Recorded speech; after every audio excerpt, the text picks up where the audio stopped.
All right, Shalom. Before I get started, I want to give all glory, honor, and praise to Yahweh, Bahashem, Yahushua, Bahashem, Kahakorash.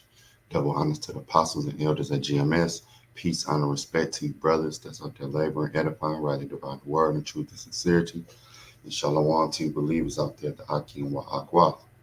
And what I want to go into right now, okay, is the real United Kingdom. As you can see, I got at the bottom of the banner right here, the real United Kingdom, which the real United Kingdom will be in the kingdom of heaven. All right. And the kingdom of heaven will be on earth. But the real United Kingdom will be all 12 tribes in unison, united. It ain't going to be no beef. All right. We're going to be one. Okay. And it's starting right now. It's starting with this word. All right. So what I want to do is, hold on, let me get my notes. What I want to do is start right here. And hold on a second. All right, what I want to do is start in First Kings, the 11th chapter, because I want to start at the split, and this is the cause of the split right here. All right. So First Kings 11. I'm gonna start at verse 1. All right. Let me do this real fast so we can just get the scriptures.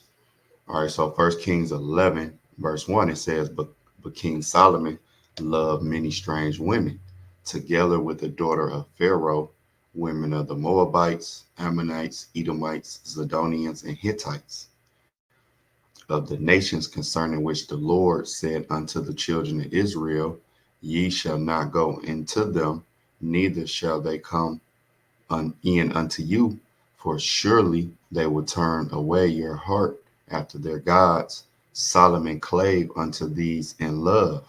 All right, so you see, when Solomon went off, it wasn't because he had many women. It was because the Lord didn't want those women to turn his heart away from him. Continuing on, verse 3, and he had 700 wives, princesses, and 300 concubines, and his wives turned away his heart.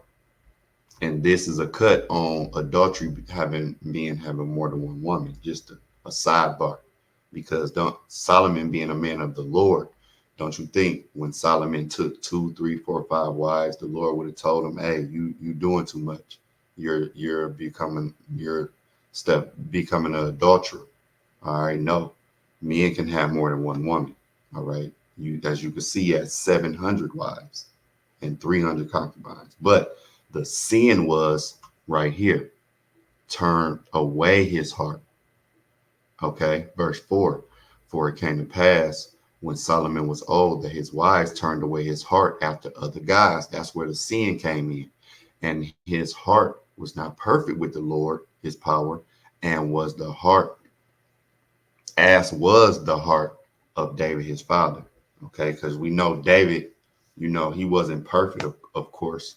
He was his great sin was adultery. All right, because he slept with a married man wife. All right, and he took Uriah the Hittite out to get that woman. All right, but David never got into idol worship. Solomon, he got into that idol worship. Now I want to jump down to verse 11. And this is what's the cause of the split, idolatry. You know, this was the cause of it. Verse 11, wherefore the Lord said unto Solomon, for as much this is done of thee, and thou hast not kept my covenant and my statutes which I have commanded thee, I will surely rend the kingdom from thee and will give it to thy servant. Verse 12, notwithstanding in thy days, I will not do it for David thy father's sake, but I will rend it out of the hand of thy son. So it's not going to be taken from King Solomon when he lived. It's going to be taken from his son. And we're going to get into that. Verse 13, howbeit, I will not rend away all the kingdom, but will give one tribe to thy son for David my servant's sake and for Jerusalem's sake, which I have chosen. So Solomon is, son, once he get the kingdom, basically, he's not just going to get one tribe, all right, but he's going to get that one stick, the southern kingdom, all right, and that other stick being the northern kingdom is going to go to, you know, as we know, Jeroboam. And that's going to take us, I want to jump down to verse 28, but you see the kingdom got split due to Solomon idolatry. That was the cause of the split. Okay. So now let's see how it was going to be rent from, the kingdom was going to be rent from Solomon, basically, but really his son. Jumping down to verse 28. 1 Kings 11 and 28, it says, and the man Jeroboam was a mighty man of valor.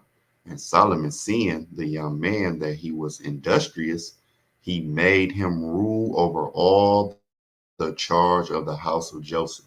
All right. And you see, Joseph represents what?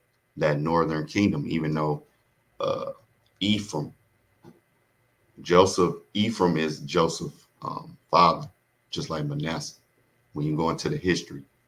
All right. I might go into it for real, but let me continue on. So you see, Jeroboam was a mighty man of valor, industrious. So he was given charge over all the rule. He was given rule over the house of Joseph, representing basically the northern kingdom. Verse 29. And it came to pass at that time when Jeroboam went out of Jerusalem that the prophet Ahijah, the Shilonite, found him in the way, and he had clad himself with a new garment, and they two were along in the field. And Ahijah caught the new garment that was on him and rent it into 12 pieces. And he said to Jeroboam, take these 10 pieces, for thus saith the Lord, the power of Israel, behold, I will rend the kingdom out of the hand of Solomon and will give 10 tribes to thee, the northern kingdom. But he shall have only one tribe for my servant David's sake, and for Jerusalem's sake, the city which I have chosen out of all the tribes of Israel. Okay. So, Solomon was going to be able to keep southern kingdom, and he was going to be able to keep Judah. Okay. No, that's it. So now I want to go down to verse 42,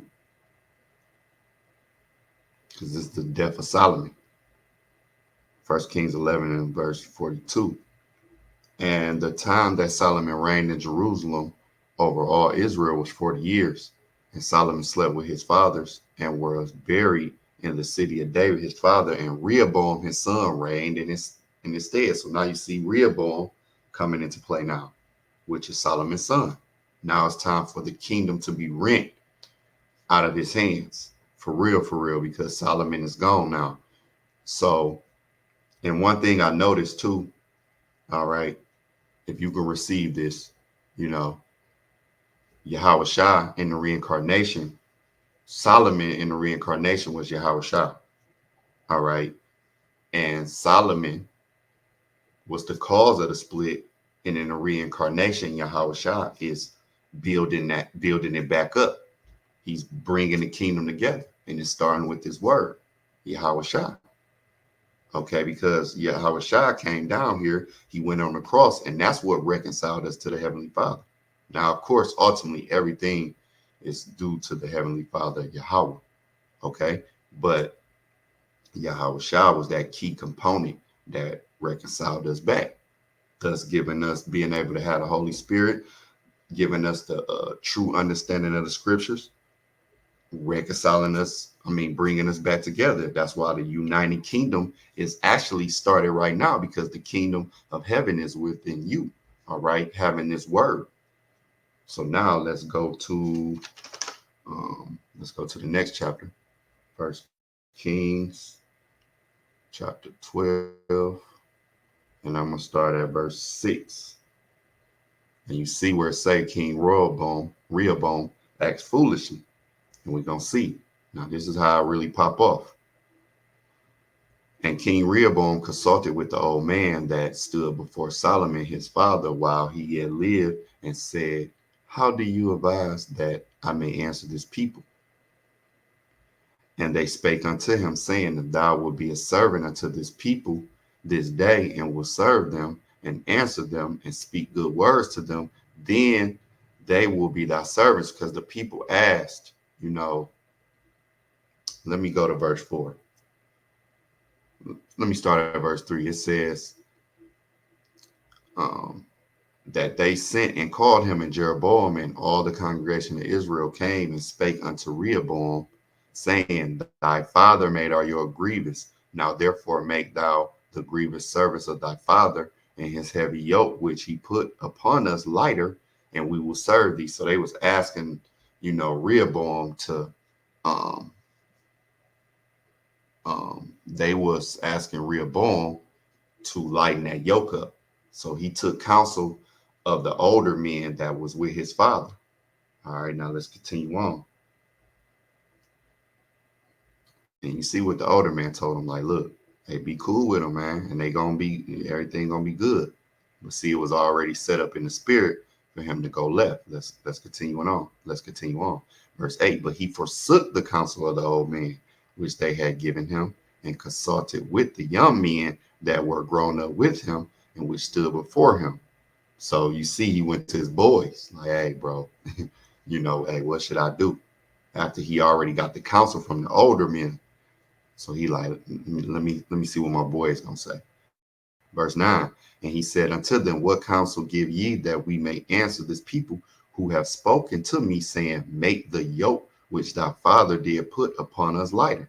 And the young men that grown up with him spake unto him, saying, thus shalt thou speak unto this people that spake unto thee, saying, thy father made our yoke heavy, but make thou it lighter unto us. Thus shalt thou say unto them, my little finger shall be thicker than my father's loins. And now, whereas my father did lay you with a heavy yoke, I will add to your yoke. My father have chastised you with whips, but I will chastise you with scorpions. So you see what his boy said. So Jeroboam and all the people came to Rehoboam the third day, and the king had appointed, saying, come to me again the third day. And the king answered the people roughly, and forsook the old man's counsel that they gave him. And this was all set up in the spirit, so prophecy can happen of the kingdom being rent and the kingdom being divided. Just so another prophecy can come to pass of us coming back together, which again starting now. You see it now with this great awakening. You see, the northern kingdom, southern kingdom in the same camps, teaching together. All right, knowing each other, knowing that we're Israelites and we're brothers, we're sisters, brothers and sisters. Okay, we're knowing these things now. So now you see that, Rehoboam told the people, like, no, I'm gonna add to the yoke. Okay, so now let's go to, let's see, I want to go to verse 16. It says, the kingdom divided, Jeroboam rules over Israel. 1 Kings 12:16. So when all Israel saw that the king hearkened not unto them, the people answered the king, saying, what portion have we in David? Neither have we an inheritance in the son of Jesse. To your tents, O Israel, now see to thine own house, David. So Israel departed unto their tents. So the northern kingdom, they dipped. And you see, they said, what inheritance in the son of Jesse? All right, because that's, referring to the southern kingdom, because you got Jesse, David, all the way to Yahushua, of course. Well, in this case, you have, that's true too, but you have Jesse, David, and Solomon. Verse 17, but as for the children of Israel which dwell in the cities of Judah, Rehoboam reigned over them. Salakia, when I was saying, I noticed a mistake I made.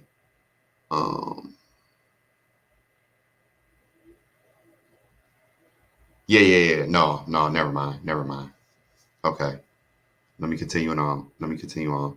Verse 17, but As for the children of Israel which dwelt in the cities of Judah, Rehoboam reigned over them. I thought I was mixing up the names, but no.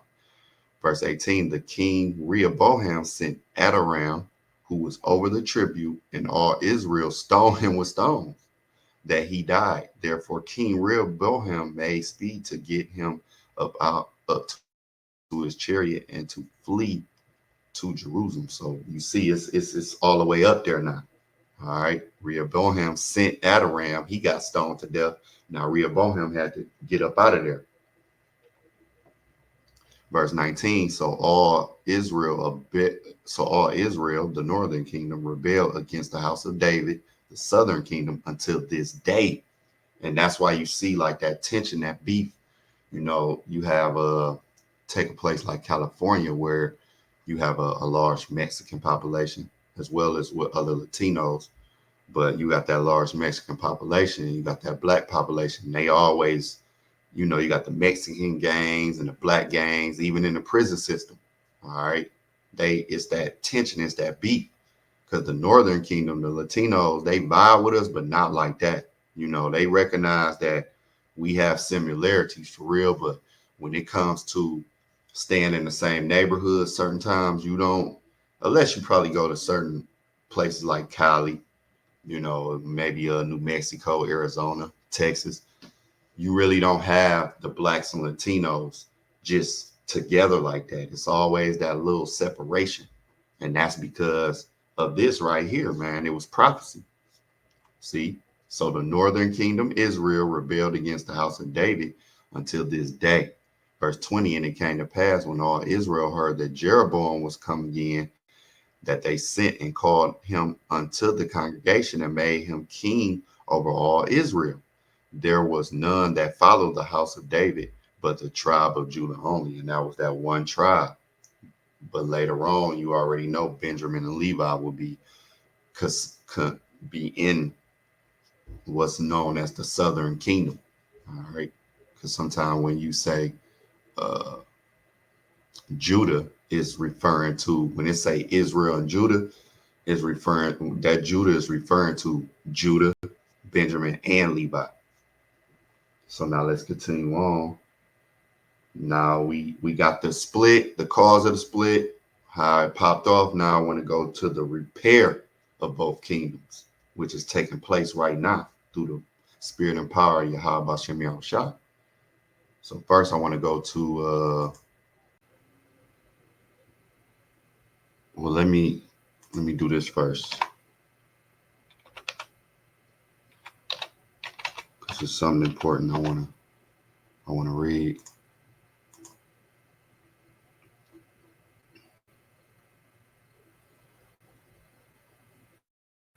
All right, I'm just want to grab Jerusalem.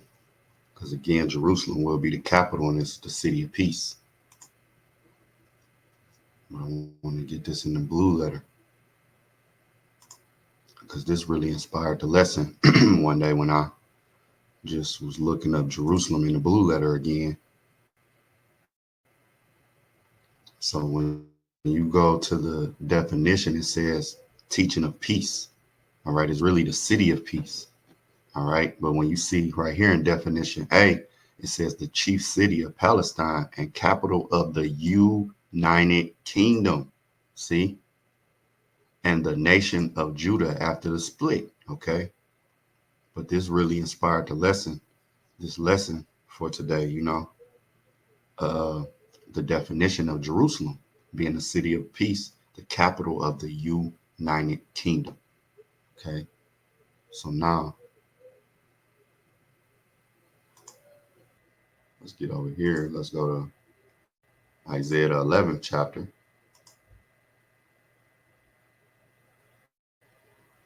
Start at verse 10. It says, and in that day there shall be a root of Jesse. See, because when you think about Jesse, then Jesse was the father of who? King David. King David was the father of Solomon, all the way down to the line to Yahushua.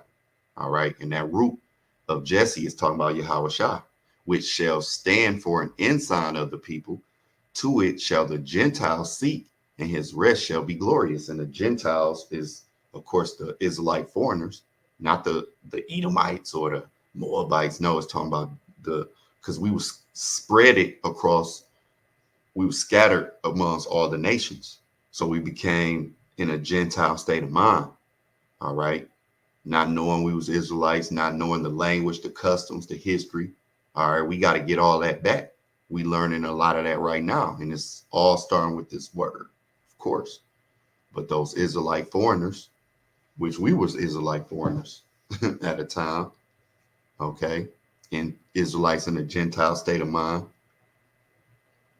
that's who Yahweh Shah was coming to bring back into the fold. Okay.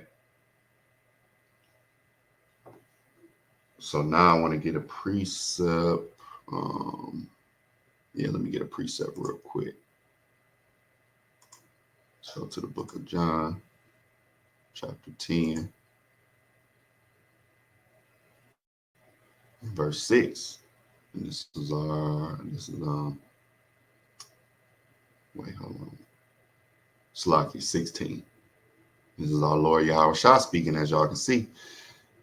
John 10 and 16, and other sheep I have which are not of this fold. See, those Israelite foreigners, those Gentiles, them also I must bring, and they shall hear my voice, and there shall be one fold and one shepherd. See, it's going to be one fold and one shepherd.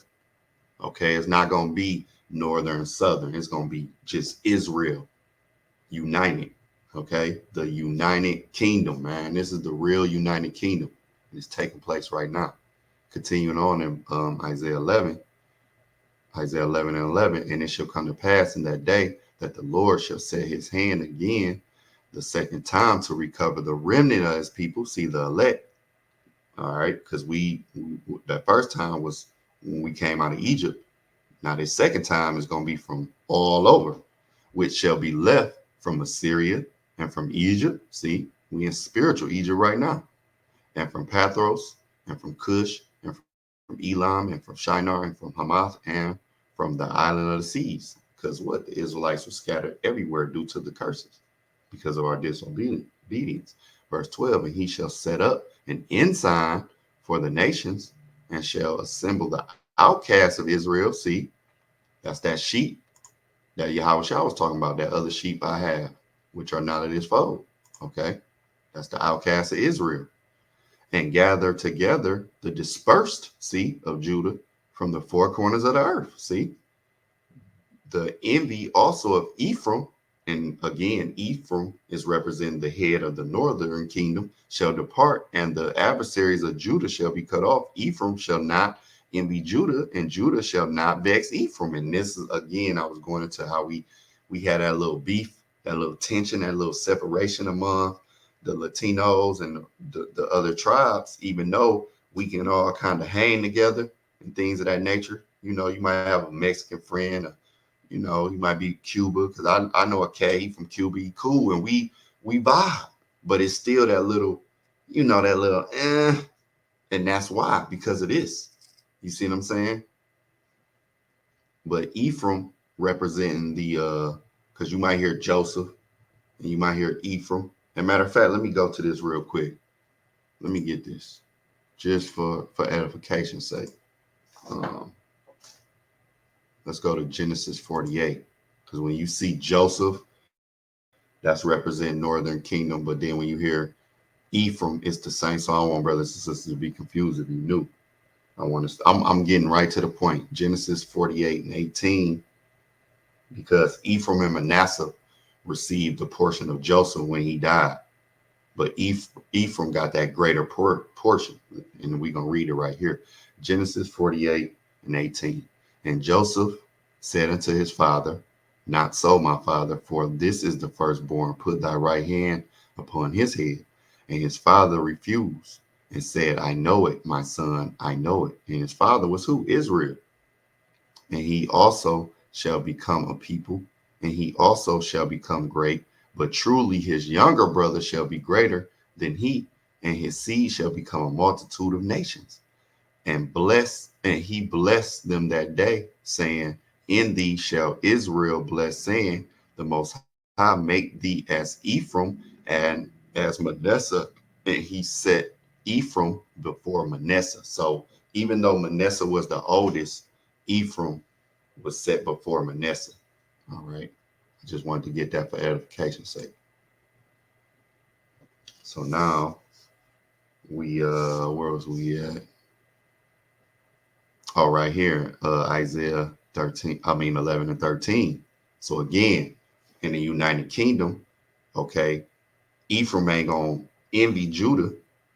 All right. Meaning the northern kingdom is not gonna envy the southern kingdom. And Judah shall not vex Ephraim. And the southern kingdom is not gonna vex the northern kingdom. All right. And it's gonna be all love, man. It's gonna be what what Tupac said, black pride, brown love, black pride in the sex again. All right.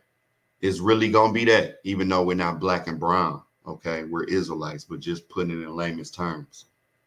Okay, when on that song To Live and Die in LA, because you got a lot of that northern and southern kingdom over there, it's gonna be all love in the United Kingdom. And Jerusalem is gonna be the capital, the city of peace, man. So now I want to go to let's go from here. I want to go to Ezekiel, the 37th chapter, because Ezekiel, the 37th chapter, is, and you see the head in vision of the valley of dry bones, and we was all dry bones. Okay, we was all dry bones. And see, this is the prophecy of us getting that breath, and it's everything is starting with this word, and everything is starting with the elect. Okay, so this play a major part of uniting the kingdom, uniting us together. So I want to go to Ezekiel 37 and 15. I want to start at verse 15, where it say what? The reunion of Judah and Israel. See, the united kingdom, the reunion of the southern and the north. Starting at verse 15, it says, the word of the Lord came again unto me, saying, moreover, thou son of man, take thee one stick and write upon it for Judah, the south, and for the children of Israel, his companions. Then take another stick, write upon it for Joseph. See, the north, the stick of Ephraim, you see, and we just went over why you will see Joseph and Ephraim. Okay, we just went over that.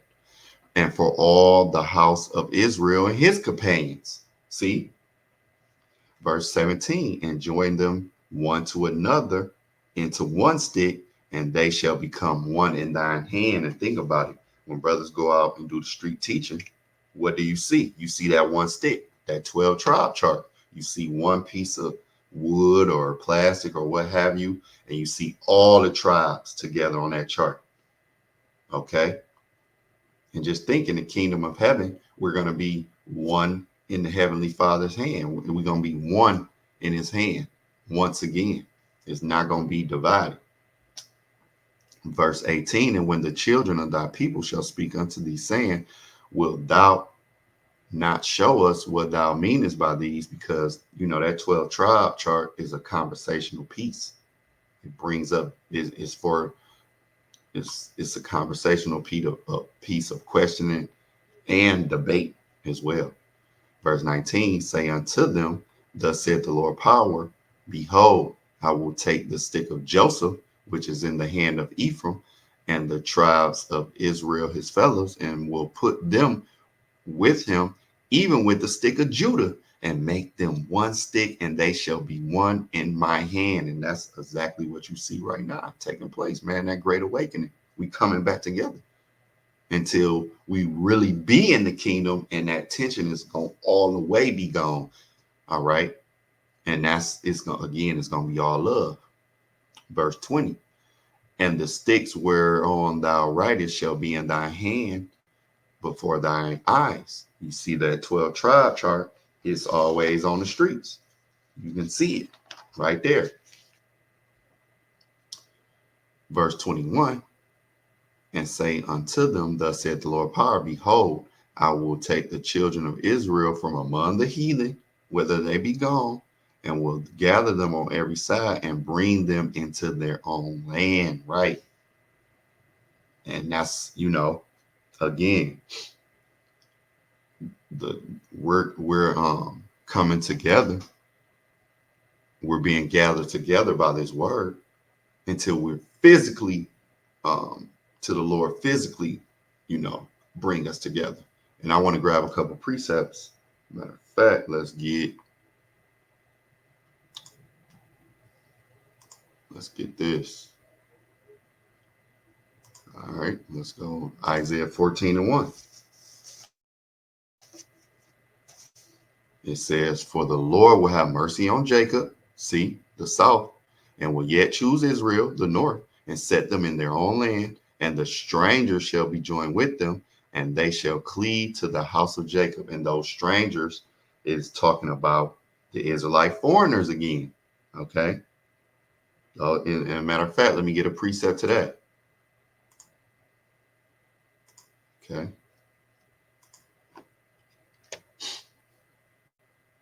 Isaiah 56, verse 6. It says, "Also the son of the strangers that join themselves to the Lord to serve him and to love the name of the Lord, to be his servants, every one that keepeth the Sabbath from polluting it, and take hold of my covenant." And who the covenant was gave to? The Israelites. It wasn't given to the Ammonites or the Moabites or none of them other nations, the Philistines. No, it was given to the Israelites. So it said, "And take hold of my covenant, even them will I bring to my holy mountain, and make them joyful in my house of prayer. Their burnt offerings and their sacrifices shall be accepted upon my altar. For my house shall be called a house of prayer for all people." Right. That great multitude is referring to Israelites out of all nations, because Israelites gonna be coming from China, everywhere, man. All right. It don't mean the damn Moabite. It don't mean, the Philistines gonna be able to partake in the kingdom like the Israelites. No, only the Israelites is gonna get that access, man. The Israelites gonna be immortal. The Israelites are gonna be rulers. Okay, and all these other nations gonna be under us. So I want to get one more precept real quick. Let's go to the book of Psalms. This is what we got coming, brothers and sisters. And I can't wait. I can't wait. I know y'all can't wait neither. I can't wait till we all united. It's all love. Psalms 147:19. "He showed his word unto Jacob, his statutes and his judgments unto Israel. He have not dealt so with any nation." Right. So he ain't dealing with these other nations on the level that he dealing with Israel, especially as far as the covenants, the statutes, the laws. No. "And as for his judgments, they have not known them. Praise ye the Lord." So those those those back in Isaiah 14:1, those strangers that's going to be joined, it's going to be the Israelite foreigners joined, and then they're going to, cleave to the house of Jacob, meaning we going to be one. All right. So now let's go back to Ezekiel 37, and we left off verse 21.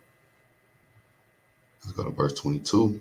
"And I will make them one nation." See, one nation, united kingdom in the land upon the mountains of Israel, "and one king shall be king to them all." And that's referring to King David.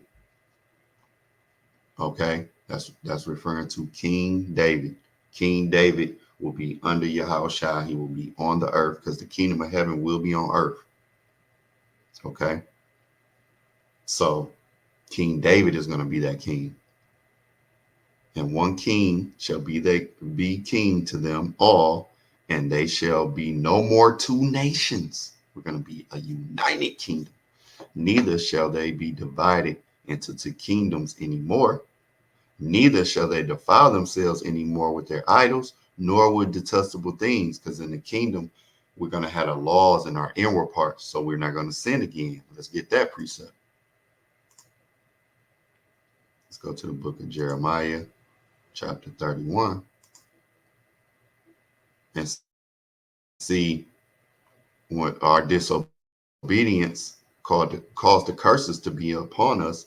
Therefore, that's a lot of why we had, you know, that evil eye towards our brothers. And that's not just Judah to Judah. It's Judah to Ephraim, or Judah to Zebulun, or Zebulun to, Benjamin.